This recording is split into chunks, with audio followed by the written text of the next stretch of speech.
Are you like Giga Overcap for... Oh, you think I have C4 Mona.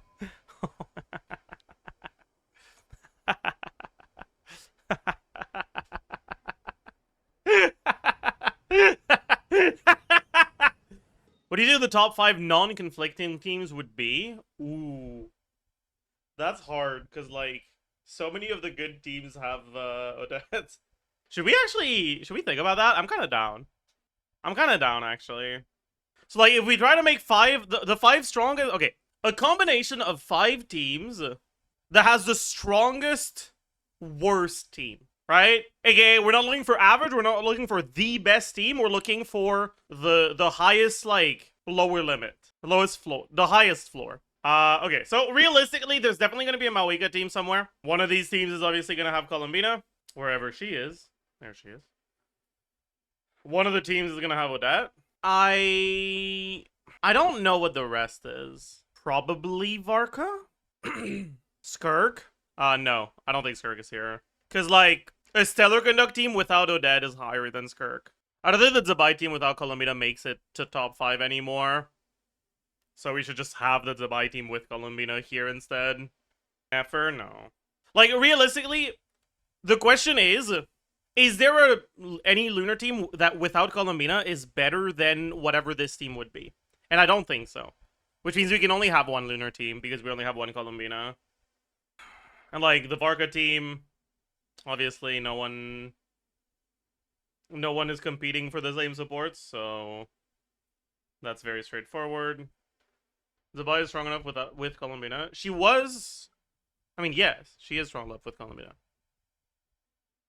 That's why she's here. Number 5 is still probably Skirk. I don't think so. I'm pretty sure that Sendrone without Odette is still higher than Skirk. There's only one Yai. Yeah, the other one, the one that runs Odette is Yumek Glorp Glorp. For now, let's just put Farazan over Sucrose, because I might want to use Sucrose somewhere else, and they're very similar. Use Lumine. Alright, leave it to chat to try to use women. What about Hex Arlecchino? No, I don't think so. It's like on a similar level to Skirk, but like... Eh. Yeah, we're not scamming cost here. Would you rather run Bennett, Sucrose, Citlali for Mawika? Nah, I don't know. The Sucrose Mawika teams that rely on Sucrose burst absorption are a little sus to me. What does no cost come entail? It entails we're not doing, like, C2 Mawika because we're playing Overload and it's all 4 stars. Though you just use Ino for Zabai and give Columbina to Nefer. That was what you did before, because it's better than Skirk. But I'm not convinced it's better than Stellar Conduct without Odette. It's, like, similar. There's so many things, like, around that ballpark. As much as I love Varka, he isn't higher than Zabai. I'm aware. No one said he was. Yeah, I think it's just Syndrome. Where the fuck is Yai? And then we do, like, Escoffier, Chi-Chi. Oh, Alyosha. Yeah, C6 Alyosha should be better. Is he in this team? Maybe. Okay, what if it is the best Mawika team now? Like, if we're like the Sucrose Hex is probably the best, but also, like, I'm not doing that. Or, like, Sucrose Cryo, but also I'm also not doing that. But honestly, like, maybe it's this. Because, like, when I was testing, I was getting, like, really similar DPS, but my Mawika is 15% overcapped. My build is, like... No, that was after I swapped to Rain Slash. Okay, that might be even more of an endorsement of the team that it was competitive when I was on Rain Slasher. Perhaps it is. Not sure is Oron. No, I'm pretty sure this is better. Is 150 to 160 available for R1 Mawiko? Is C2 Mona official? Shilonen? You're using Shilonen. You're shooting yourself in the foot. But, like, if you don't have Z60 on Sun, there isn't much you can do about that. I don't know, actually. I haven't looked at it with Shilonen. If you're cost maxing, why not see Lally Melt? We're not cost maxing. We're not using these units because they're 4 stars, so they cost less. We're using these units because they're better. Yeah, and like strongest to weakest is probably, dude. Honestly, maybe we assume that like there's enough things working against the Yume Glorb team with like potentially not having cons on 7.0, right? Because there's no selector yet, and also not having cons on Traveler. That it's enough to make the Zabai team better. He needs Hugo. Zeus and Farazan are like the same unit here, but sure. Then it's this, and I think the Varka team is better, but I'm not sure. I haven't done updated calcs with Alyosha on teams that don't have Odette. I would assume it's a tiny bit lower than the Varka team. Not a single team using Bennett. You're right. That is kind of crazy. Who's the fraud? Here it's me. I'm the fraud. Is it true that pulling for reruns nowadays is a bad idea? For example, pulling Zabai Premium or Nicole in today's meta? Like, kinda. The main thing is, like, if you're just waiting for characters to get released and never pulling on reruns, if you're a newer player, it'll take a long time for them to release 3 teams that have no overlapping characters that are all made up of new characters, right? So you can't focus entirely on new characters. Run's only good for con's sake. I mean, it depends. Like, if they were to release a really good HP buffing vape support, it could create a scenario where Hu Tao just becomes meta. I mean, probably not, but still. Like, maybe. Probably not, but like, maybe. I guess we could just talk about Mualani instead, sure. But like, Mualani's like full C0 or 0 teams could get a lot stronger if we got like a pyro character that's actually good for vape instead of, you know, just putting random bullshit on the team and having 3 units carry you, right? Because, like, you know, that is something about Mualani that, like, I think people tend to overlook. When you look at the other, like, the vape and the Mel carries other than Mualani, right? They're all pyro. And the units you have access to for your elemental application all do something other than just applying the element, right? Mona gives some really big buffs. Farina, sure, I guess. Sitlali also got some buffs, right? And your pyro options for Mualani is like Pyro MC. Like, what the fuck are you doing? Mawika, but like, really, she's not doing that much either.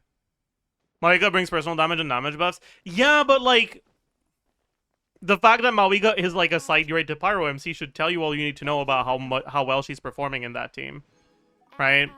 Mualani teams are only gated to longer rotations because of the Pyro slot, right? The reason why Pyro MC is about as good as Mawika and Mualani teams is because Pyro MC on SAC has rotations that are shorter.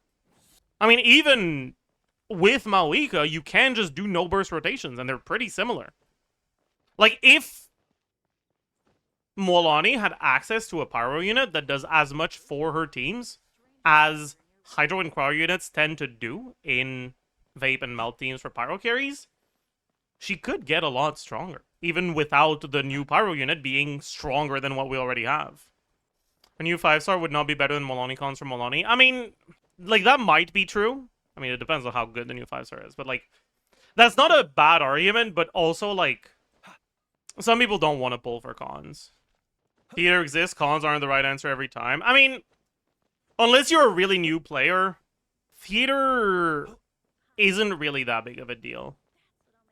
Like, the amount of theaters that you won't be able to enter the highest difficulty for because you made the decision to go for cons instead of new characters is actually not very big.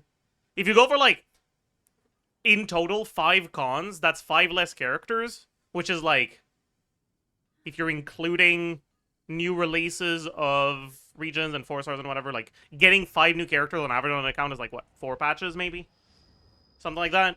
So you might have 4 patches where you enter Visionary instead of Lunar, which is minus 200, I think. Minus 200 primos each time. So that's minus 1200 primos total, which is not even 110 pull. Right? Like, actively making a pull decision that isn't the one you really want because you're worried about IT is a really bad idea. Sometimes I can't even enter Visionary. I started playing at 1.2. Okay, that means you just don't level your characters. That makes no sense. I've been playing for 9 months. I've been able to enter Visionary only once. That's also probably because you don't level all your characters. 9 months! If you ended up going for characters of elements that aren't the elements that have been pushed in IT, and like you never got an IT combination that was like actually favorable for the pulls you went for, maybe sure. But the thing is, like, another 9 months and your 4-star lineup will be like basically 50% bigger, and you'll have a bunch more 5-stars as well, and you'll be able to enter every Visionary. But yeah, like, unironically, I think a lot of people perceive IT as being harder to enter than it actually is because they just don't want to level their 4-stars. I could enter IT with level 70 characters, but that doesn't mean any of them are usable. I mean, honestly, like, that might be slightly skill issue. The blessings can do a whole lot of heavy lifting. So realistically, what you'd need in general is to have, like, 2 playable carries and 1 borrowed playable carry. Ideally, find a whale friend, yeah, and borrow that so that it trivializes the team building requirements. There's bro who borrowed a C6 Nicole last time. I mean, the C6 Nicole didn't really change anything, right? Like, I use her with Varessa. I would have been fine without it.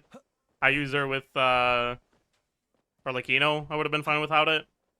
But yeah, because usually there's 1 or 2 playable carries in the trial characters. Then you have your 2. And then you have the whale character you borrowed. Right? So that's like 8 to 10 stages you can do just from that. And then you need to solve... you need to solve the tower defense stage without using any of your good stuff. That leaves 3 remaining. You technically don't need to actually do anything in the lunar stages. You can just wait. You just won't get the star. So if it's not about the elixir, if it's about the primos, then it doesn't matter. So you have to get through one stage by getting the blessing to carry you. But realistically, you can get through like 4 to 6 stages by having the blessing carry you. Chaos Lord, that's not necessarily true. So there's an argument in chat about like vertical Mawika versus pulling for a lot of different things. The main counter argument to that is if you pull for the C0 stuff, sometimes you'll have a team that cannot do any of the 3 bosses, or where the only boss they can do is a boss that you have another team that's also the only boss they can do, right? And the upside to doing vertical investment, especially on teams that have good early vertical investment, is that situation happens less often. Specifically for Mawika, one of the nice things about her is if you go for her C2, you have a melt team with C2 Mawika that can do content that is good for melt. You have an overload team for content that is good for overload. You have a vape team for content that's good for vape. And all of them have C2 Mawika. So you have a lot more versatility in terms of how you can approach enemies and bosses. Is Flins vertical actually bad, or is it bad relative to Zabai and Nefer? The main issue with Flins is the, like, middle to late vertical being kind of ass. Flins with 1 extra cost or 2 extra cost isn't actually that much worse than the other lunar carries. The problem is what comes after that, because a lot of the extra cost investment for Flins after the early one is not great. And also, it doesn't multiply with each other, right? Like, Inefa's C2 is personal damage for her. Flins' C1 is personal damage for him. These don't interact. They don't multiply each other whatsoever. Inefa's C2 also doesn't interact with Flins' Sig, the same way that Llama's C2 interacts with Nefer's Sig, because Nefer's Sig gives more stats for you to capitalize on the C2, right? So because a lot of the vertical in the Flins team isn't multiplicative scaling with each other, then Flins just tends to have much worse vertical performance once you get deeper into it.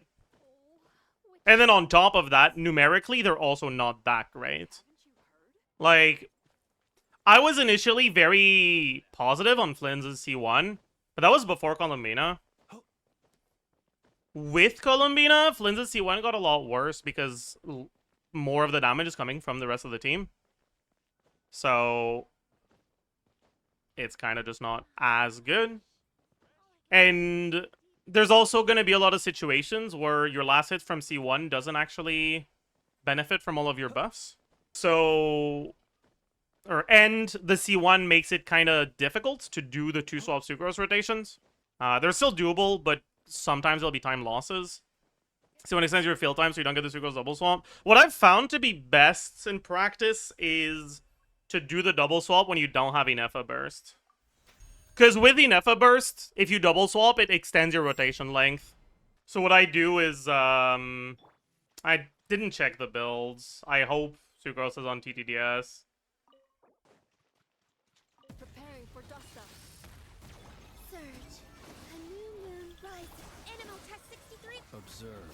Be silent. Night falls. Observe. Night falls. Close your Right eyes. here we don't have enough of burst, so we swap back. And my Columbina is on the wrong weapon. This is Proto Amber HP Sands, right? At least it's CDDS. I'll turn on Infinite Energy real quick. Because I'm too lazy to go change the Columbina gear. And I'll make sure I wait the TTDS cooldown as well. They do the Breleys? Not yet. What about SMS5 Inefa, 2M Columbina for vertically investment Flins? Yeah, there's going to be situations where that's good. But it doesn't stay good, like, consistently across the board. Because a lot of different cons change.